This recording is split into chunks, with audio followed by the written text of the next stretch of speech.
sounds So fantastic.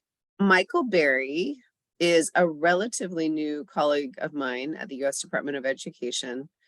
He actually started his job during COVID, and so that's an interesting onboarding experience in and of itself. But what fascinates me about his background is that he was in California when Reading First was around. And I'm just curious, anyone in the room who worked on Reading First or knows much about Reading First? Be curious if you want to raise your hand, virtual or other. Okay, so nobody. So I think it's pretty interesting. And I also, the reason I invited Michael to come speak with us is because comprehensive literacy state development, this is a very large pot of money, at least in comparison with the SPDIG, that's going to SEAs and lead agencies to build up statewide literacy. And I think there's real opportunity for the SPDIGs to work with them and for us to learn from the work. And so I'm going to turn things over to Michael Berry. Remember, this is a concrete session, so you're going to have this concrete resource to learn about and be thinking about your bingo card and what you can fill in for the success principles. And with that, I'll turn it over to Michael. Jennifer, thank you so much. And welcome everyone to this breakout session on comprehensive literacy state development. It is great to be with you, and your Zoom lounges sound wonderful. So, you know, I'll look forward to the next time you guys get to meet all together in person. CLSD will be meeting for the first time in person in 3 years in about a month. So we're very much looking forward to being together. Let's get started. Let's jump in so we can do our 15 on 15. Let's see here. Okay, I just wanted to give a quick background on literacy history at the department, at least as it relates to OESC, right? The Office of Elementary and Secondary Education. As Jennifer teed up, Reading First was born in 2002 for K through 3, grades K through 3, and early Reading First for ages 3 through 5. And that came just a little bit later. I was working for Reading First in California during the heyday of Reading First. It was very, very interesting. In 2005, a program was born called Striving Readers, grades 4 through 12, and it was a formula grant program. And it was administered here through OESC, and it was, it was a typical formula grant program. There wasn't a whole heck of a lot to it. In 2010, the name changed to Striving Readers Comprehensive Literacy. And at this point, it was birth through grade 12. It was still a formula program. So the money was going out to states, right? It wasn't anything like what we've become now. But then in 2017 was really when the program changed to what it's become now. So Circle became a discretionary grant. So instead of the money just going out by formula, perhaps having a plan on file, it really became a competition, right, for states to compete for the money to develop a plan on how they wanted to tackle literacy needs. Let me see here. Let me move Jennifer. Jennifer's blocking 2019.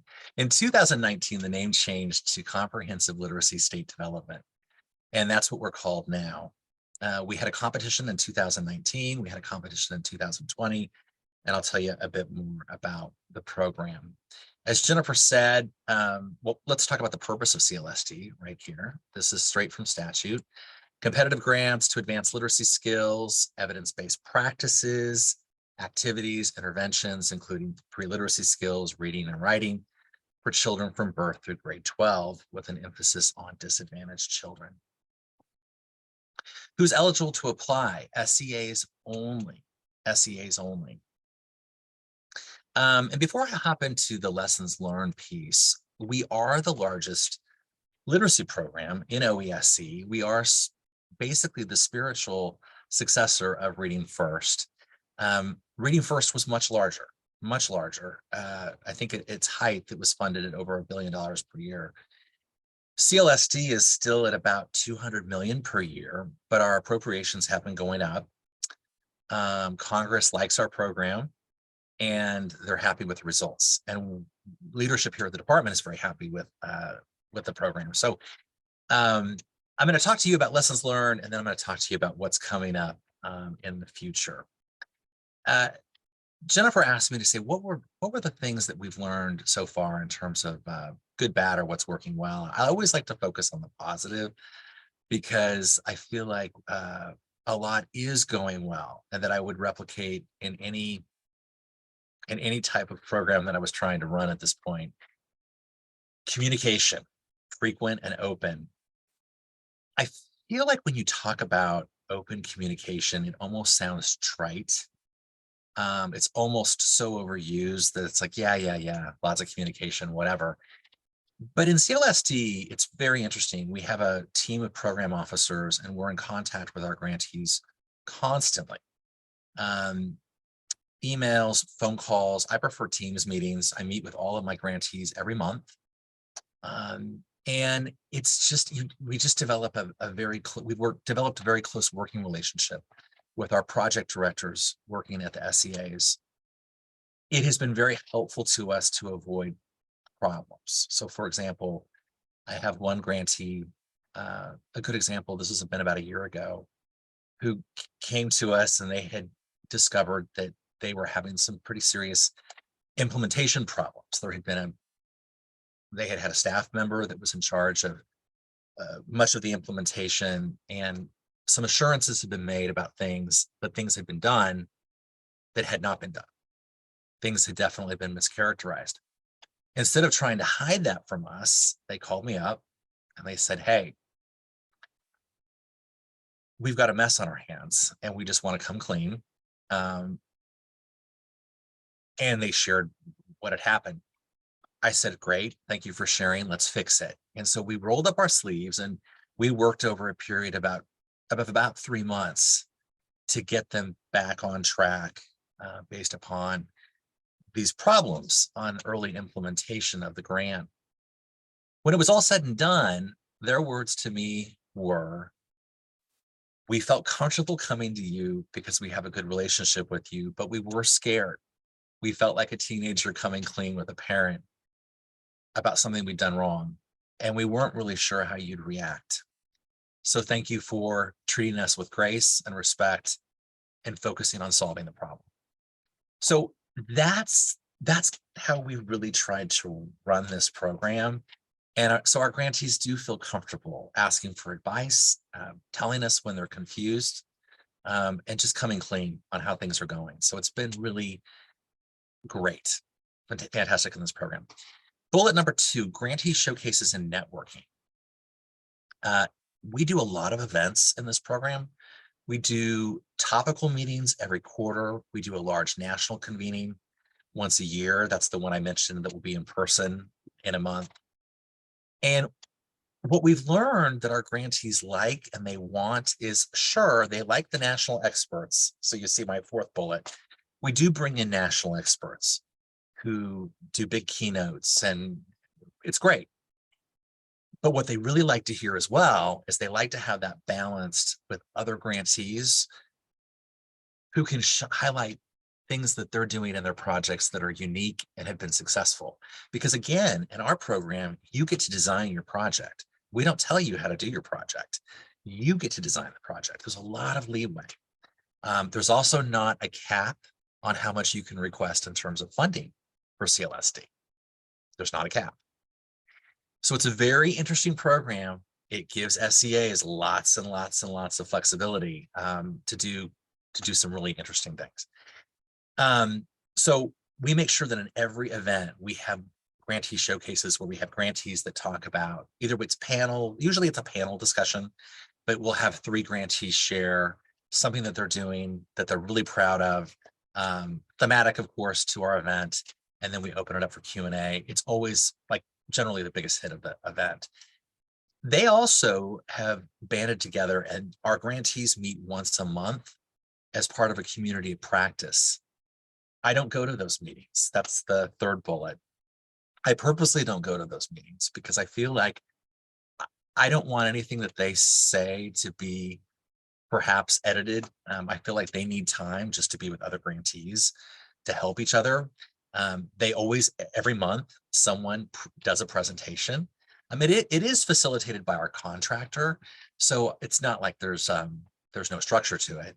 So we do have a contractor that helps just in a facilitation role.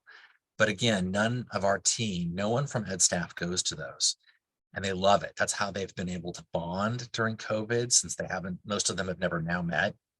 Um, and it's been really, really interesting. I'm trying to watch the time, Jennifer. Um, on this point, we had another grantee who had reached out to me. They were a new grantee, and they were struggling on a certain piece of implementation. It had to do more with the financial side. And I said, another grantee that I think does this really, really well is, and I mentioned the state, it happened to be Louisiana. And they said, thank you. Could I get the project director's name and number? And this is before they were meeting monthly. And so I said, sure, they'd love to talk to you. So this grantee that was struggling, they reached out to Louisiana, the project director in Louisiana. And she said, why don't you guys come down to Louisiana and spend 2 days with us? And we'll take you to some CLSD school sites, and we can show you exactly how we've set up our financial systems. You can even meet our finance person. And I think that would be more helpful than me just trying to talk to you on a Teams call. And so my grantees, the other grantee that had reached out, they were blown away by the graciousness of the CLSD project director in Louisiana.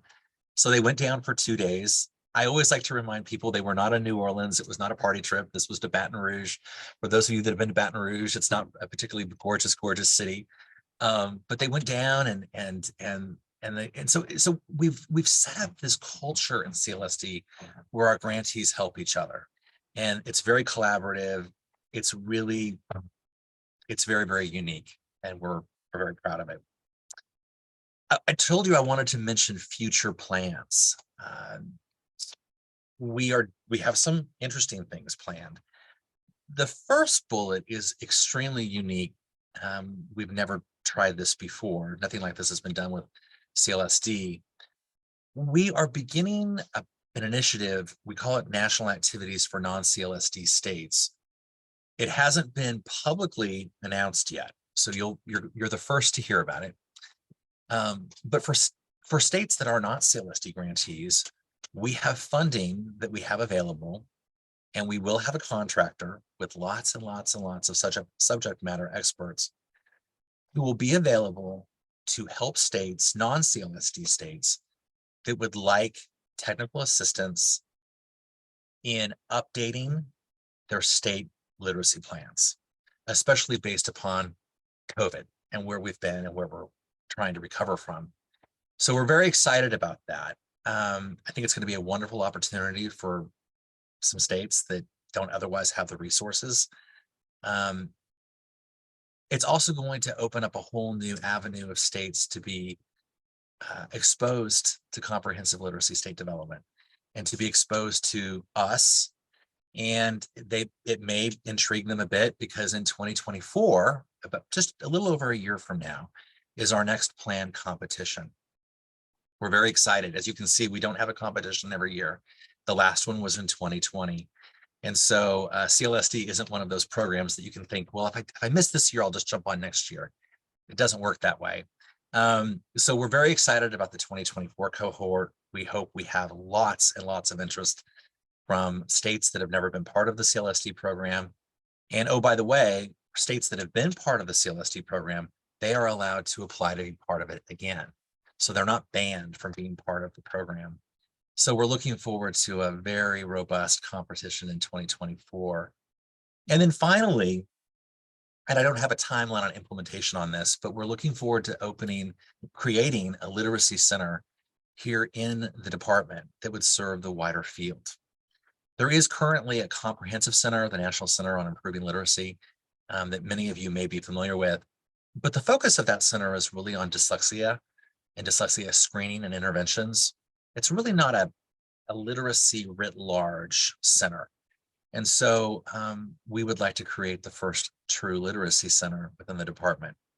So those are some of our future plans. How did I do on time? I think hopefully I nailed this right on time. Let me go to the resources real fast. One last page before we jump into discussion. Our current website is circlegrants.com. You remember the slide about the earlier name? It was originally called Striving Readers Comprehensive Literacy. So that was the URL that they secured at that time. In April, the website will change to literacy.ed.gov, which will be much easier to remember than circlegrants.com. If you go to the website though, right now, even, and you go to the resources tab, you will find a treasure trove of evidence-based literacy materials.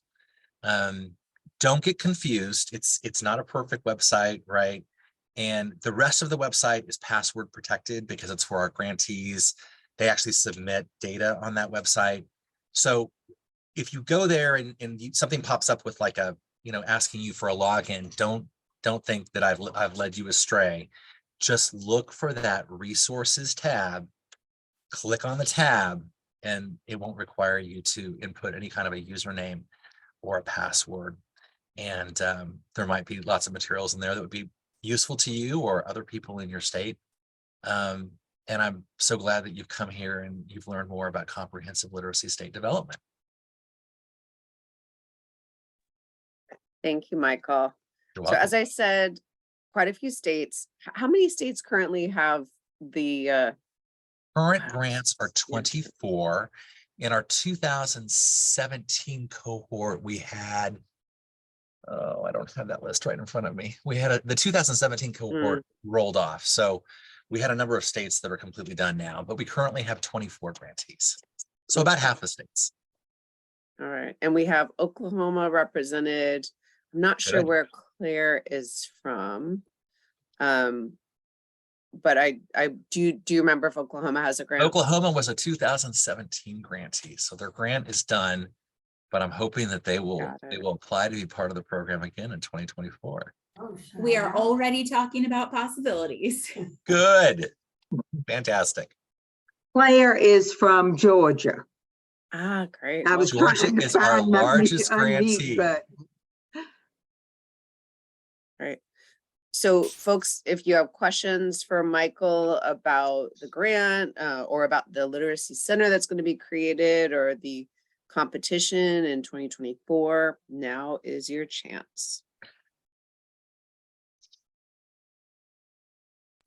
Michael, is there any sort of, I'm sure there is, where would I go to find information on requirements just so that we can start thinking about what type of proposal we might submit when a new competition comes out? That sounds great. What I'm going to do is if you don't mind, I'm going to stop sharing my screen. Hang on a second here. Let me get out of this. Let me stop sharing my screen. I'm sorry, you guys. I use Teams and I tend not to use Zoom a lot. There you are. Okay, so that's a great question. Let me get you the address. Hang on 1 minute. You know what I should do? Let me drop, you guys don't mind, let me drop the link in the chat. It's not an easy address. If you Google it, and if you put in U.S. Department of Education OESC CLSD, that should work in case you don't want to have to try to remember or use this link in the chat.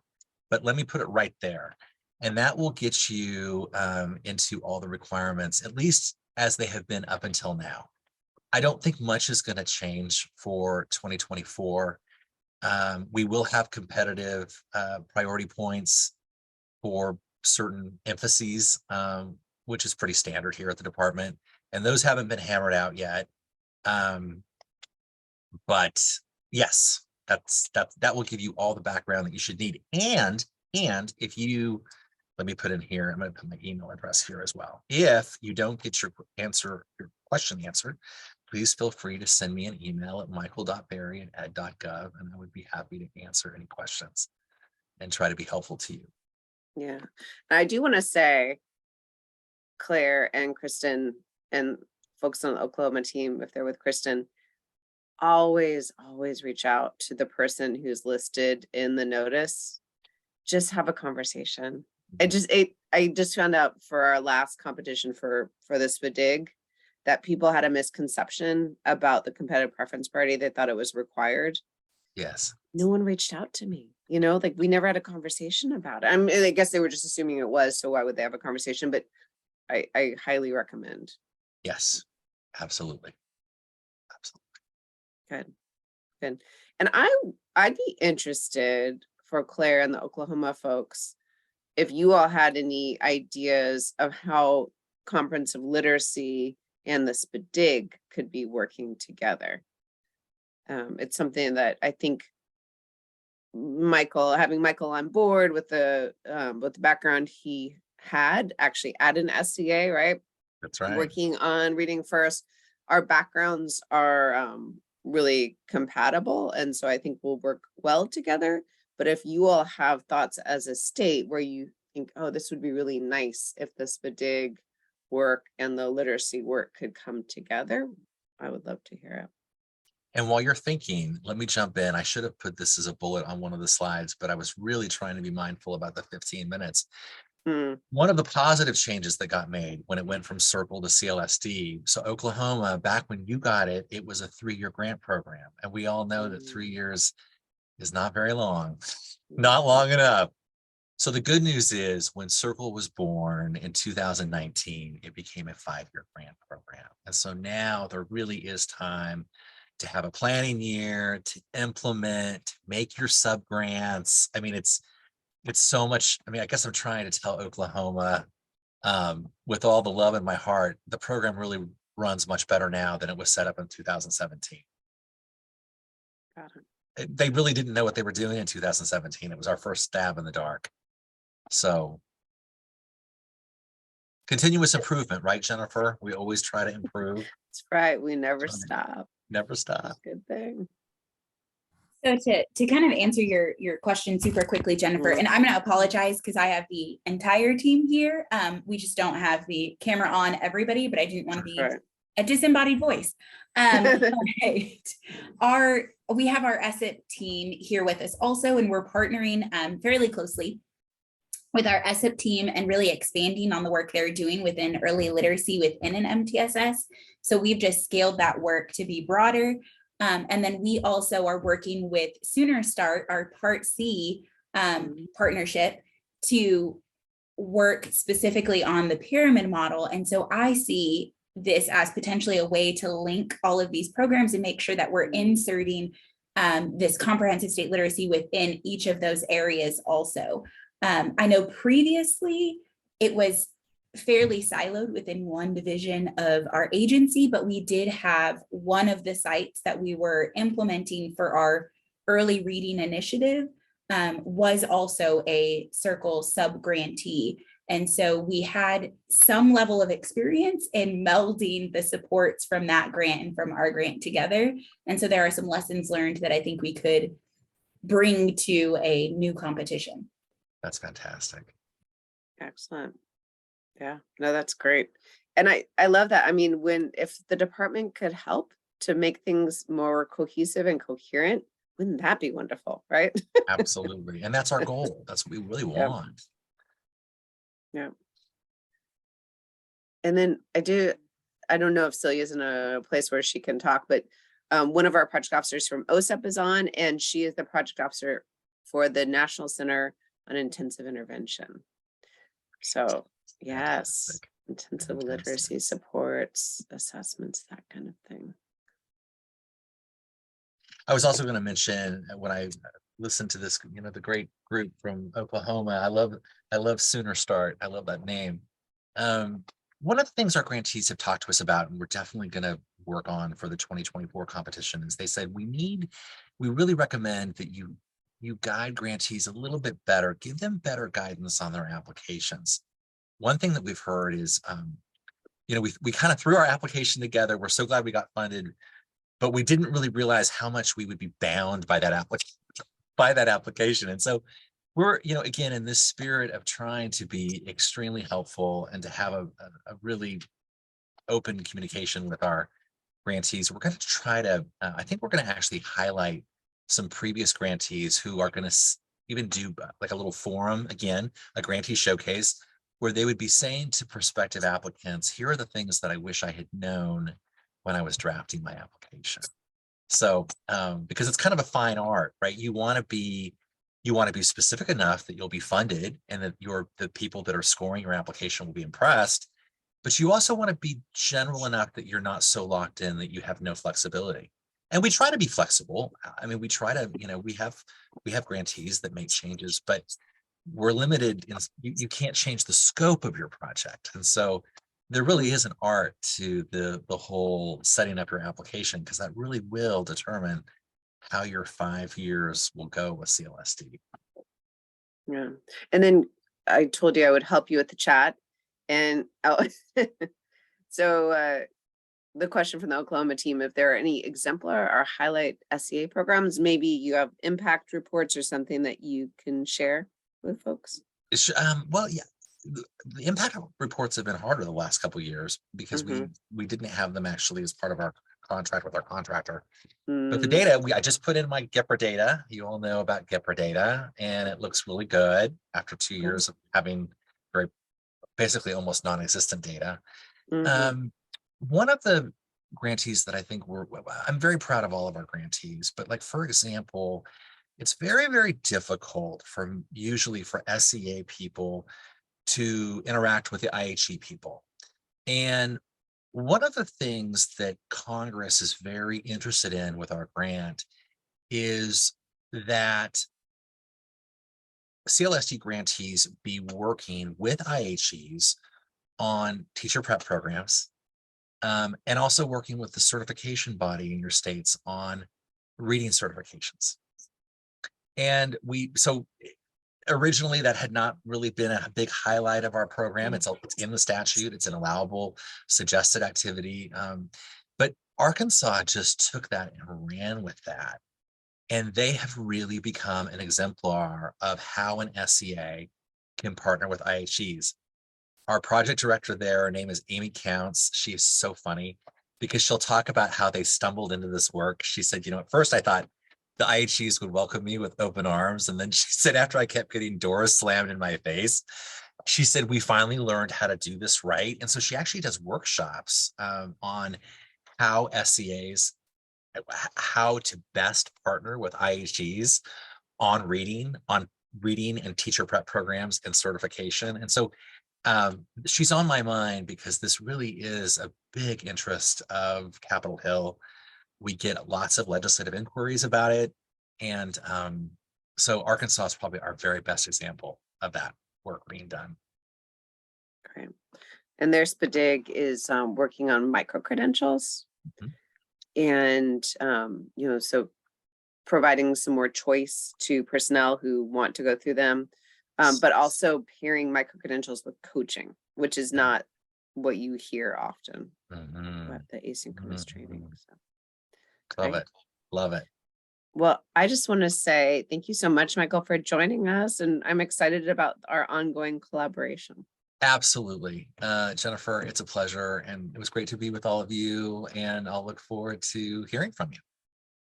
Absolutely. Thank you. Enjoy your Zoom lounges.